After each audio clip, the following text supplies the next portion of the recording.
One of his tasks this term will be to try and make more progress in the Middle East.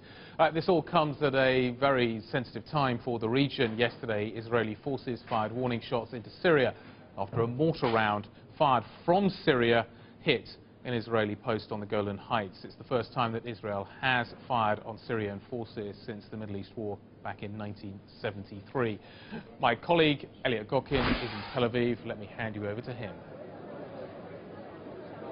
Guy, thank you. Yes, quite a time to be holding this Homeland Security Conference with skirmishes on both Israel's northern and southern borders. But certainly the focus here within this conference is on the innovations and the technologies that Israeli companies can offer to global governments or other corporations in the world of Homeland Security. And I'm very pleased that we're now joined by Tom Ridge, who helped found the Department of Homeland Security under George W. Bush in the wake of 9/11, leading a trade delegation here for the U.S. Chamber of Commerce. Thanks very much for giving us your time. I mean, you're here as representing the U.S. Chamber of Commerce. What is it you're hoping to get out of this? Well, first of all, I think you bring the mindset of two countries who understand that their economy and their prosperity are tied together with their security, and there are plenty of opportunities for collaboration in both areas. And what the U.S. Chamber of Commerce has done, frankly, in a request from Prime Minister Netanyahu when we were here earlier this year, is bring some companies that are dealing with Homeland Security technology and solutions, and this is the kind of collaboration that we seek to establish here and to build the relationships in the future. It's kind of growing jobs together in the Homeland Security front. You're obviously a big promoter of U.S. industry, U.S. companies. At the same time, how do you find they measure up? How do the Israeli companies measure up? The U.S. one's got a bit to learn? Well, I think we can learn a great deal from each other. I mean, what you have here, there are over 600 Israeli companies that have some focus in one arena or another on Homeland Security solutions. Obviously, we have several hundred in the United States, and what we found in the past is a closer collaboration and integration of some of the technologies will make our ability to provide security solutions a lot more effective, and in the marketplace probably a lot more appealing to the end user. The U.S. government is still dealing with the aftermath of Hurricane Sandy.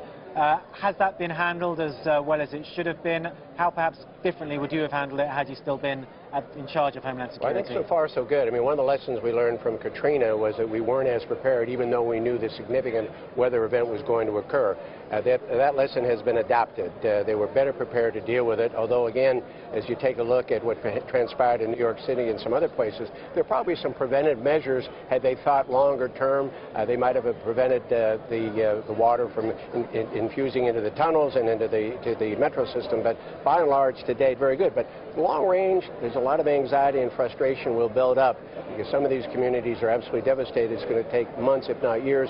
I'm not sure we're ever going to repair them all together, but so far so good, much better prepared, but the solution's long term, and that's where anxiety and frustration levels unfortunately grow. Now, the Department of Homeland Security was set up in the wake of 9/11, which I guess is a kind of a conventional attack in that it was physical. You could see the planes, ramming into the Twin Towers.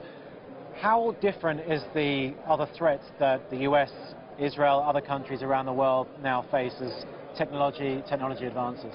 Great question. I think the focus right after 9/11 was Al-Qaeda, but that's metastasized. It's not an organization, it's a mindset. So you've got a global scourge that has grown in terms of terrorism. You have continued support of terrorist organizations from countries such as Iran.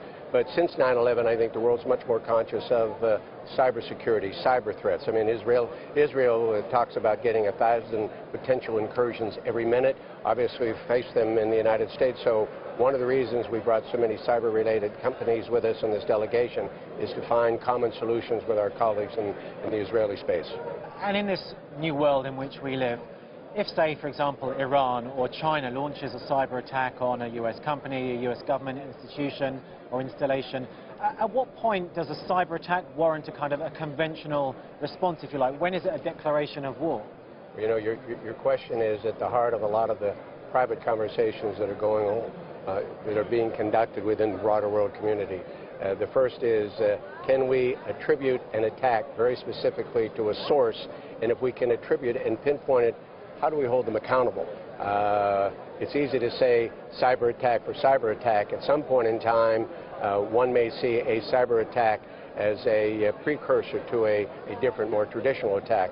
Those are the kinds of questions that, frankly, between military and intelligence and the private sector community in Israel and the United States engage in those conversations. Very important conversation. No easy answer to either one. And briefly, who or what is now the biggest threat to the U.S., to Israel, to democracies around the world? At the end of the day, I think it's the global scourge of terrorism, but given the interdependency of the world today and the interconnectedness, the cyber threat has the greatest potential to be the most disruptive, both from a security point of view and an economic point of view, whether it's an attack on an individual company or on a military defense establishment in that company. Okay, Tom Ridge, CEO of Ridge Global, leading a trade delegation from the U.S. Chamber of Commerce here to Israel at the Homeland Security Conference.